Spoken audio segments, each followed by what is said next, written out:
Function ને છે રવિવાર ને જો પાછળ ડેકોરેશન થોડું ઘણું તમને દેખાઈ ગયું હશે. તો આજે તો છે પ્રથમ અન્નપ્રાશન, તો એના માટે હું તૈયારી કરું છું. અત્યારે મેં ખાલી રેડી થઈ માંથી બતોરવાનું બાકી છે, પછી કરીશ. તો અત્યારે હું બનાવતી હતી બિસ્કિટની ટ્રેન, તો મને એમ થયું કે તમારી સાથે પણ શેર કરું, તમને લોકોને પણ ક્યાંક ઉપયોગી બને. તો અહીંયા છે ને મેં ચાસણી લઈ લીધી છે ને અહીંયા પાર્લેજી બિસ્કિટ લઈ લીધા છે. તો જો કઈ રીતે ટ્રેન બનાવું ને.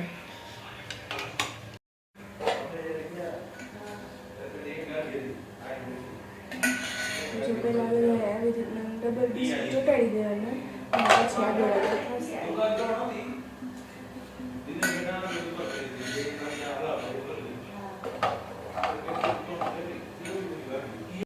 જો અમે ટ્રેન બનાવવાનું ચાલુ કરી દીધું છે. તો અહીંયા ચાસણી ચોપડતા જઈએ અને ટ્રેન આપણી બસ.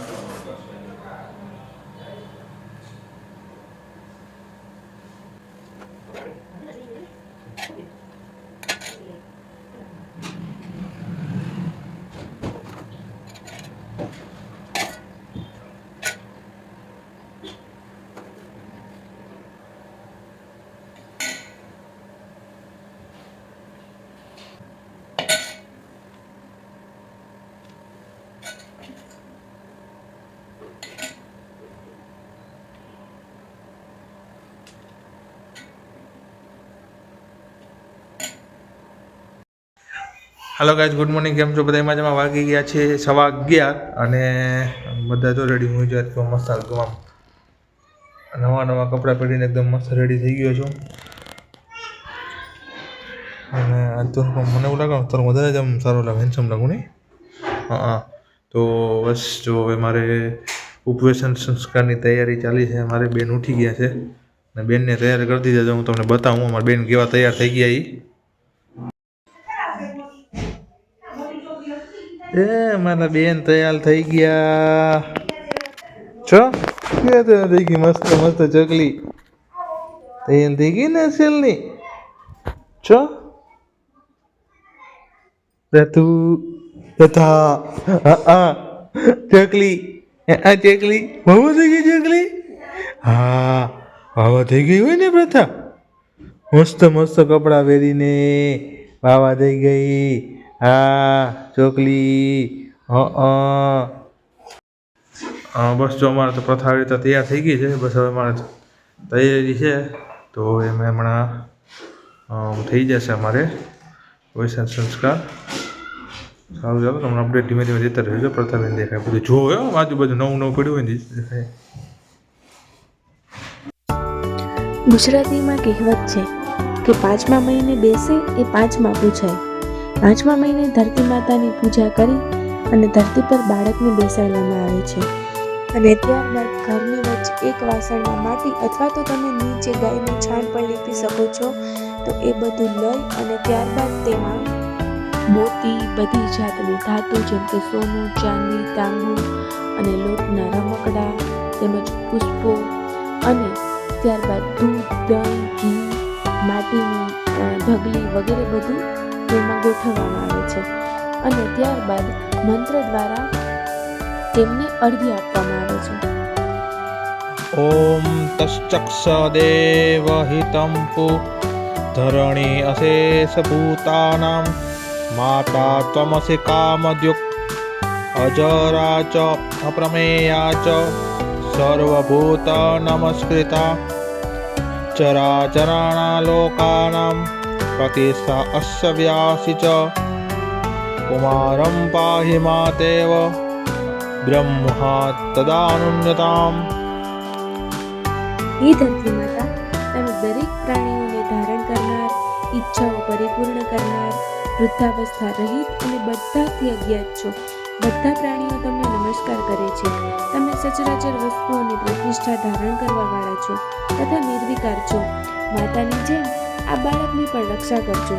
હે ધરતી માતા, હું રહું કે ના રહું, તમે જીવનભર મારી પ્રથાની રક્ષા કરજો. એ માટે હું એને તમારા ખોળે બેસાડું છું.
यथा सुराणामृतं नागेन्द्रणा यथा सुधा तथा अनं प्राणिनां प्राण अन्न चाहु प्रजापतिं तद् उद्भवत्रिवर्गः सलोकाः चैव सायमी जुहोमि तस्मात् तच्च अनम् अग्ने अमृत सुखोपग्रहं प्रजापतिः अनुमन्यत स्वाहा.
Hello guys, good evening. તો કેમ કહેવું હવે, અને કે રાતના કેટલા 12:30 ઉપર થઈ ગયો છે.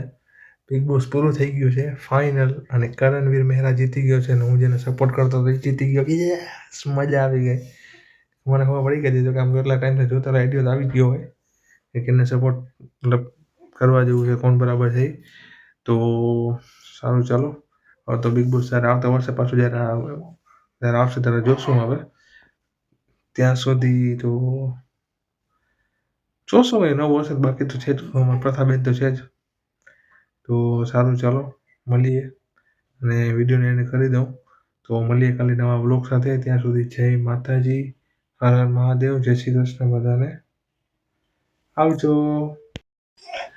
હા, મેં વિડીયો એન્ડ તો કરી દીધો, પણ એક વસ્તુ કહેવાની રહી ગઈ છે, તમને કહી દઉં છું કે અમારે એક શું કહેવાય કે મારે બધી સેરેમની પતી ગઈ. અનપ્રાસનની એની બધી મસ્ત ફોટો પાડેલા છે અમે. તો એ ઇન્સ્ટાગ્રામમાં મારી ચેનલ છે જયથી મોઢેન ફેમિલી કરીને પેજ છે, તો એમાં બધા આવી જશે. તો જેણે ફોલો નથી કર્યું ઇન્સ્ટાગ્રામમાં જઈને ફટાફટ ફોલો કરી લેજો. તમને એના ફોટા વોટા બધું તમને જોવા મળશે. તો સારું, ચાલો મળીએ કાલે.